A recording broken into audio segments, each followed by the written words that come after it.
Hi, and welcome to this episode of HR and Cocktails. If you're new to us, HR and Cocktails is a podcast about all things HR, from strategy, employee engagement, and even financial wellness. Today, I'm joined by my guest, Mike Camerata. Hi, Mike. Hi, Kimberly. Good to see you. Thank you. Good to see you too. And today we're going to talk about how you can use 401ks as a retention tool.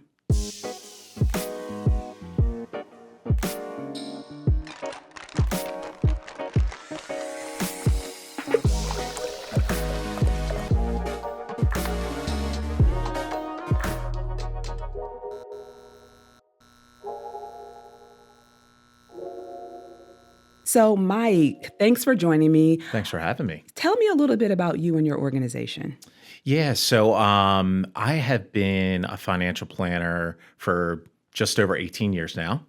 Our organization, Tai Creek Financial Group, founded by my two partners, started 25 years ago.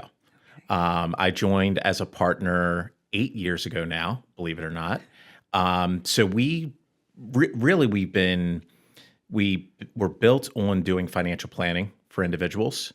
And the way that we were able to get new clients was by doing financial education in the workplace. Okay. So that sort of dovetailed into working with business owners over time, just by referrals. And these business owners that we were doing financial planning with came to us and said, hey, we've got these 401k plans. Can you guys help? And that's really how we got into the 401k plan space. Yeah. And I think that's, it's interesting because as a business owner, for me, I started my business using my 401k from when I had a job. And so I never really thought about what it would be like for me to plan for myself until I talked to you. And I never really thought about what I needed, but I always knew that 401ks were important. And when I started adding employees to my team, they were like, do you have a 401k? Is there a match, et cetera? And I think that many times, particularly small businesses, they don't understand that it doesn't have to be difficult or overwhelming to add a plan, a 401k plan. So from your perspective, what is the most common misconception about 401k as it relates to either being a cost versus an investment? Yeah, I mean, we hear that a lot. What is the plan going to cost? And really, I think the mindset should be we're looking to invest into our workforce. And how can we design a plan that rewards our employees, that engages them, encourages them to be saving for their own retirement? And you had mentioned it earlier. There have been so many changes in the 401k plan space where, 10 years ago, it was very difficult and very costly to implement a 401k plan.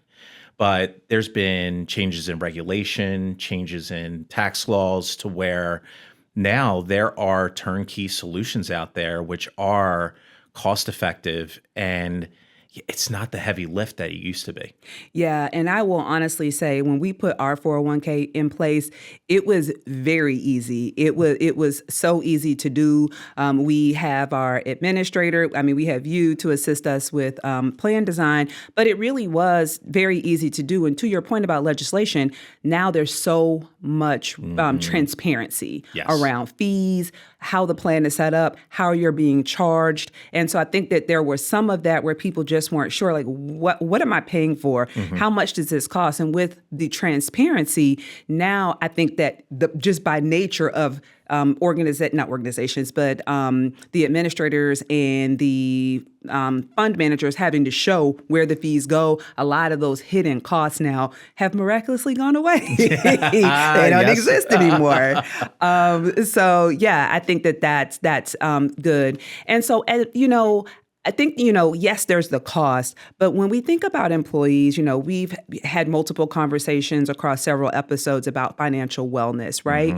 But as we think about it as a retention tool, strategically, I have, but have you heard employees say, hey, I got another year before I'm vested?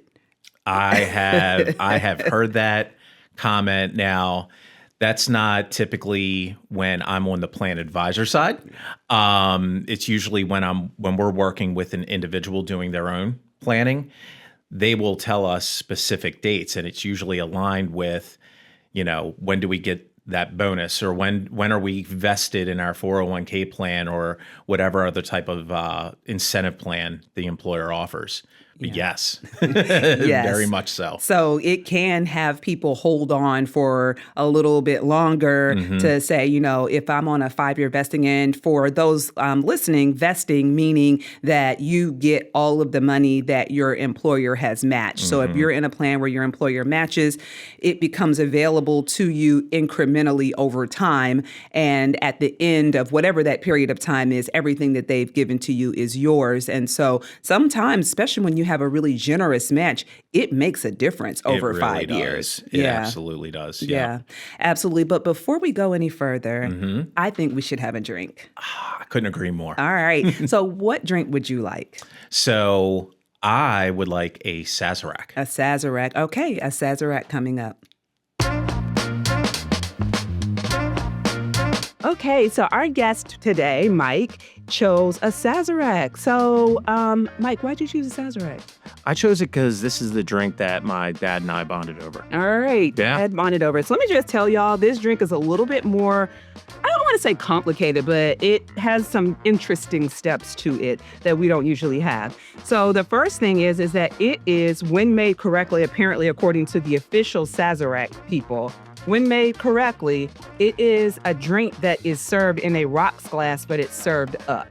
Up meaning no ice. Usually drinks that are served up are served in a coupe glass or a martini glass, usually not a rocks glass. So the first thing that we're gonna do is just put some ice in our glass to chill the glass, to get it nice and cold. We're gonna get that, we're gonna not use that long term. I don't have correct words. All right, so we're gonna start with simple syrup. We are going to do 1 part simple syrup. And it says that you can use sugar cubes. Well, I'm gonna do a little bit more, but sugar cubes take a little while to dissolve, and we don't have that much No, time. we don't. No, we don't. We're busy people. Exactly. And then we're gonna use some Peychaud's bitters, which are not that easy to come by the way. I just want you to know that. So we're gonna put a few dashes in here. We'll also get some on my hand, because why not? I just like to keep going. I know, exactly. And then we're gonna add our, we're gonna add our rye whiskey. Now, we are using Sagamore, the Baltimore Ravens small batch. Really exciting because we love Sagamore, Yes. but also because Prescott HR is a small business partner, has a small business partnership with the Ravens. Let's go. Yay, yay, yay, yay. So, all right, we're gonna do 4 parts of this, which actually looks a little lean, like, you might need a little bit more. We may need a little bit more. I mean, we are making 2 drinks. We are. Yeah. All right. So here we go. Okay. So we have our whiskey in here, and now we're going to add some ice and stir. This is a stir drink, and I know you hear me talk about it often. You shake when you have fruit. You stir when you don't have fruit. And so since we don't have any fruit any fruit juice in here, we do not have to shake. That smells good. I know it does smell good. Now, you are the Sazerac expert. I've actually only had 1 or 2 of them. Okay. Now, here is the interesting part.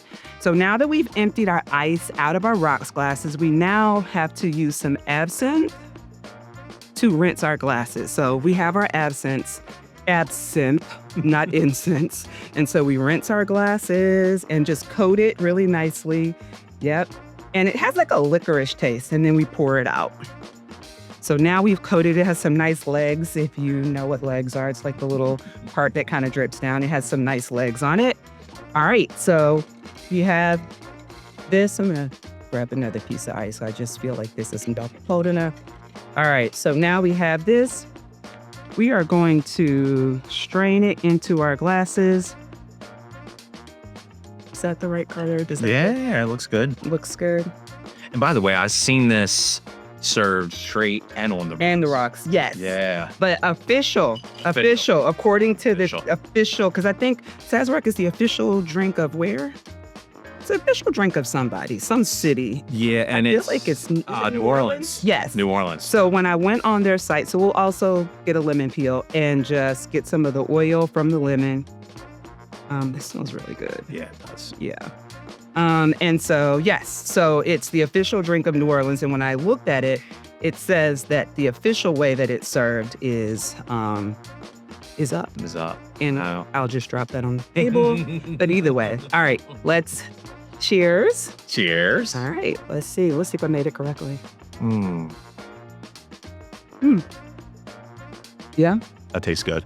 Okay, so Mike, Sazerac, Yeah. you mentioned while we were making it Yeah. that it was how you and your dad bonded. So Yeah. tell me a little bit more about that. So my dad has been a very, very big inspiration for me. My dad, he bought a printing company, small printing company in Baltimore City 2 years before I was born. When I was born, my mom, she resigned from BGE to do my dad's bookkeeping full time for the business. And he has just been an entrepreneur at heart. So I just feel like it's in my DNA. So when we're out socially, usually grabbing dinner, family dinners, he and I can commiserate or just share experiences of being an entrepreneur. And it's been years ago. We were out, we were looking, we usually ordered old fashions, and we said, let's change it up. So we decided to go with a Sazerac. Okay. And we both took our first sip and we looked at each other and we were like, wow, Yeah. that's good. Yeah. So that is how it became like our drink. Yeah, I love that. I love that story. Neither one of my parents drink, which is interesting because I do.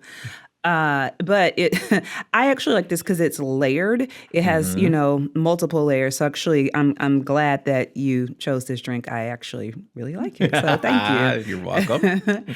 So let's dive back in. So when we think about retention using 401ks, much of the decision making around a plan has to do with the plan design, right? So what are a few design decisions that an employer can make to assist with utilization of the plan and using it as a strategic tool?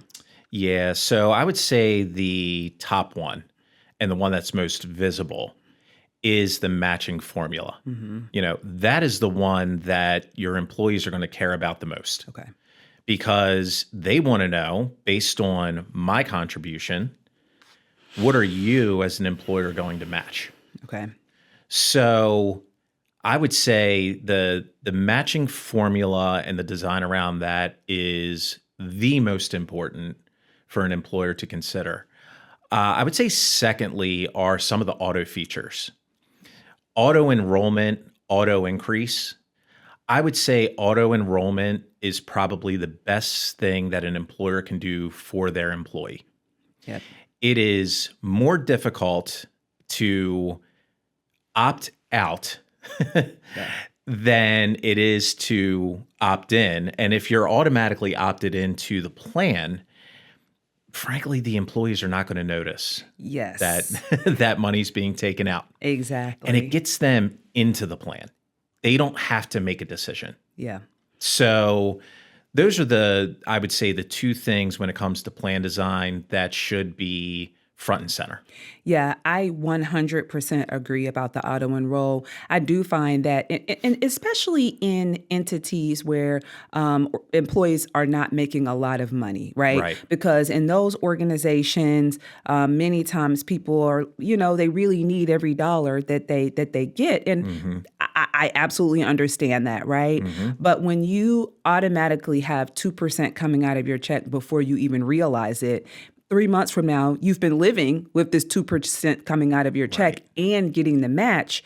It's something that you're like, oh, well, now I got to log in. I got to do this. I got to do that. Now, still some people do, but I do find that you do have higher plan participation in the plans that have auto enroll.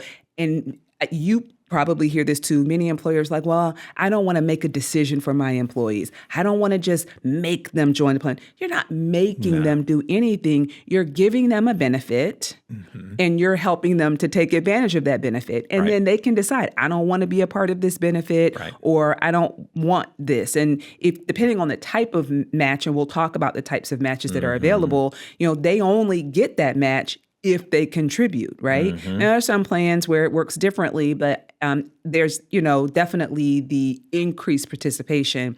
And then the auto increase, right? I actually really like that because some people are just set it and forget it. Right. And the auto increase, every year you can have it go up just 1% up to 4%, 5%, whatever. And then people, are automatically contributing more into their plan. They're not even thinking about it. So as they get their annual increases, their contribution is going in. And next thing they know, they have money in their 401k for the things that, they want in the future, right? Yeah. So let's talk about different match designs and from an employer perspective, how they can use that because, there's all types of match that they can do. So what does that look like, or what are some options for employers to match? Yeah, so there is a discretionary match and a non-discretionary match. I don't want to get into the weeds too much with that because we are limited on time. Yeah. But those are two types of matches.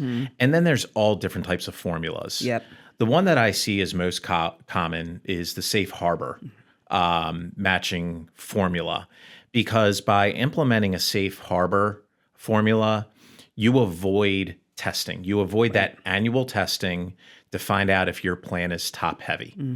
So by doing that, it sort of takes the stress off of the administrators within the organization that they don't have to worry about who is contributing what, and if at the end of the year, somebody's going to get money back. Right. Which no one wants that. Well, it sounds good to get money back, but in the 401k, that's not a good idea. Not a good thing. Yeah, not a good thing. Yeah. So you want to avoid that. And that's why, like I said, safe harbor formulas tend to be the most common. So just to kind of help our audience, so, as a business owner, you are most likely making more money than other people in the organization, right? And so the testing is called discrimination testing, which is not DEI related in any way. But discrimination testing, just to make sure that the highly compensated people are not getting the most benefit from the plan, which again is something that you really want to consider when you have a workforce that makes less money. When you're like in a professional services firm or something like that, where people are highly compensated, probably a little less concern there. But the testing and the money back basically means if you as the business owner, you as the, most highly compensated person in the plan took more advantage of the plan or benefited more than the other people, you have to forfeit that money that's in the plan. Right. And what that means for you is that that's considered income and now that's taxable. So yes, getting money back sounds great. Getting a check from, your administrator, that sounds like a good idea. But the reality is that now that's going to go on your W-2 as taxable money that you didn't already have taxes on, which means when you file your taxes, now you have income, right? And it messes with your personal planning. Yes. So, typically people are going in and they're saying, I want to set my contribution amount to X. And that's what you're anticipating putting into your retirement plan. Yeah. And that's part of your overall long-term planning. But then you get a check back at the end of the year. Well, that's less that you put in that you were planning.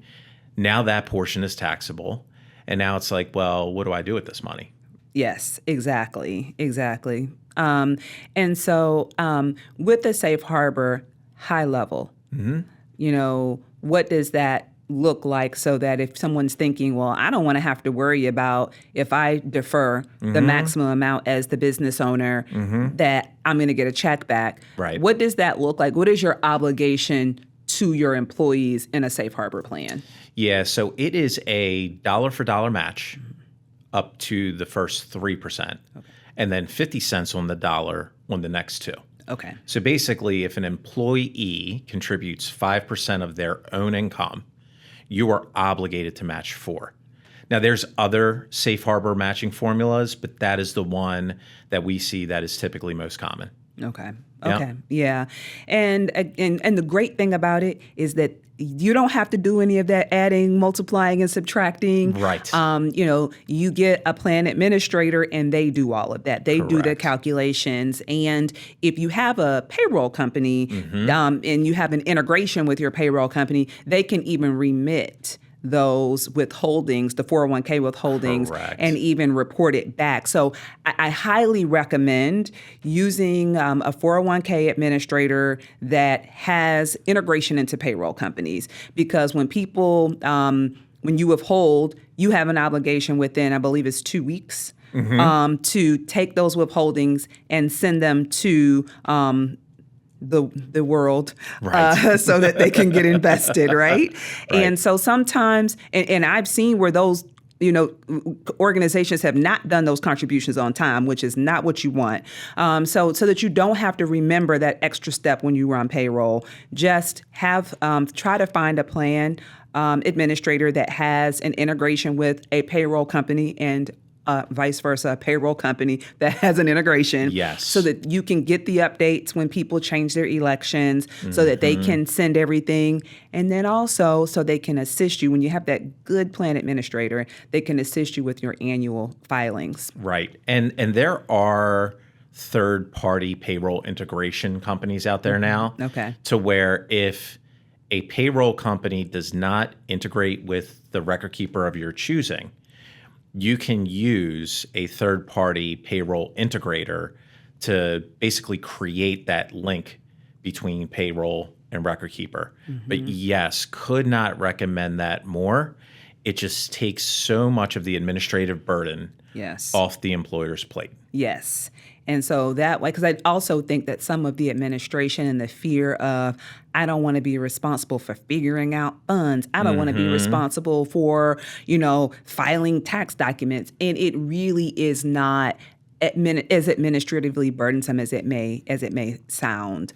Yeah, and it depends though. It depends on the type of providers and vendors that you're working with. Yes. So that was another thing that has changed a lot, especially over the last 5 years. The providers that you choose, most of them offer fiduciary services that you can utilize through these record keepers in order to take both the administrative burden as well as the investment selection burden off of your plate. So for the viewers out there, some of the terminology that you should familiarize yourself with: 316 fiduciary administrative service, 321 investment fiduciary service, and 338. These sound like area codes. I know. It took me a while to memorize these, by the way. You did a great job. Thank you. You did a great job. But these are things that employers do not have to take on, that they do not have to add to their plate of the 1,000 other things that they have to worry about. Understanding them, utilizing them, it's very important. Yeah, absolutely. And I think, I know that we're talking about it as a retention tool, but in order for you to implement it, you also need to understand that it's not as difficult to implement, manage, or maintain as it may seem. So with that, more and more states are requiring that organizations have some type of plan. Yep. And so Maryland has Maryland Saves. Right, Yep. Maryland Saves. And so if you don't get a formal 401k plan through Mike, if you don't, then you can go through the state. But what are the differences between going through, a firm like yours versus Maryland Saves? What are the differences and the benefits to the employer? Yeah, so the Maryland Saves program, and kudos to the state of Maryland for saying that employers need to offer some type of savings vehicle for their employees to put money into. I remember the Maryland Saves implementation rollout. Had several discussions with the executive director of Maryland Saves, and it is a tool. It's a Roth IRA, is what the Maryland Saves program is. So, if an employer does not offer another type of retirement plan savings vehicle, they are required to implement the Maryland Saves program. It doesn't cost the employer anything. And what the employee would do was contribute directly to this Maryland Saves platform, which is a Roth IRA. So it's all after-tax dollars. If somebody is saying, well, if I'm being forced to go into the Maryland Saves program, and why don't I just now offer one my own? Yes, there are do-it-yourself platforms out there. I can tell you that most of the time, it sounds very easy to do yourself. You implement it, and then all these questions come up. And there's nobody at the do-it-yourself companies to answer these questions that are very important to the employer. So I would say finding a plan advisor that you know, like, and trust that can help you with both the implementation and then ongoing, your employees are going to have questions. And I would say that it is the role of the plan advisor to be able to help answer some of the questions that your employees have regarding the 401k plan and other financial topics. Yeah. And as an employer, you don't have any input into what happens in Maryland Saves. No, you do There's not. no plan design. Is there an option to match? No. Right. So as an employer, you're quite honestly doing the bare minimum. If you say as an employer, hey, you can put it into Maryland Saves. That's like saying you can walk into the bank and open a savings account, right? That's it. And so as an employer, the message is very different. So, you've said, every dollar you match is a message to your workforce, Yes. right? And, Maryland Saves, you don't have that option. But, what is that message? What does that mean when you say that? I mean, what it says is, I am investing in you. Like, I believe in you as a person, your capabilities as a professional, and I want you here. And to all the employers out there who are doing hiring and unfortunately firing, it costs a lot more to replace someone than to keep someone there. Yes. So that is the message. The message around your match is, I value my workforce. Absolutely. And before we close out this conversation, which I think is a very important conversation, talk about the importance of communicating the plan, communicating the process of enrolling, taking advantage of your plan, making changes. Talk about the importance of communication. Yeah, it's very important. And just sending out emails, that's not going to get it done. Because, let's face it, I mean, we are bombarded with spam emails all the time. So if you are going to take the time to implement a plan, and you're doing you're not really doing all the heavy lifting. You're working with a plan advisor to help you with the heavy lifting up front. Schedule educational meetings. Bring people together. Let them know what you're doing, why you're doing it. Me as a plan advisor, I go in and I basically congratulate the employer. And I say, this employer cares so much about you all that they're deciding to do this. And I think that sends a really positive message. So the communication around the introduction of the plan, and then the ongoing steps around enrollment, et cetera. Once again, an email doesn't get it done. There should be either someone within the organization communicating with the employees, bring in the plan advisor, just find a way based on your organization, your demographics, your cultural setting, work together.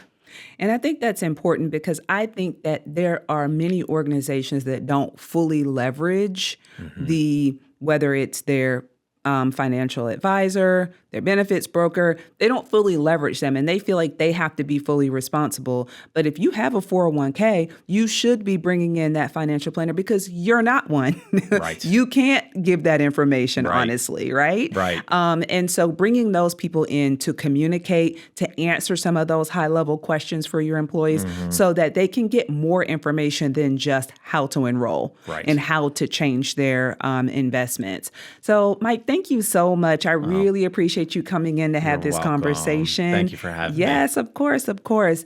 And thank you for joining us for this episode of HR and Cocktails.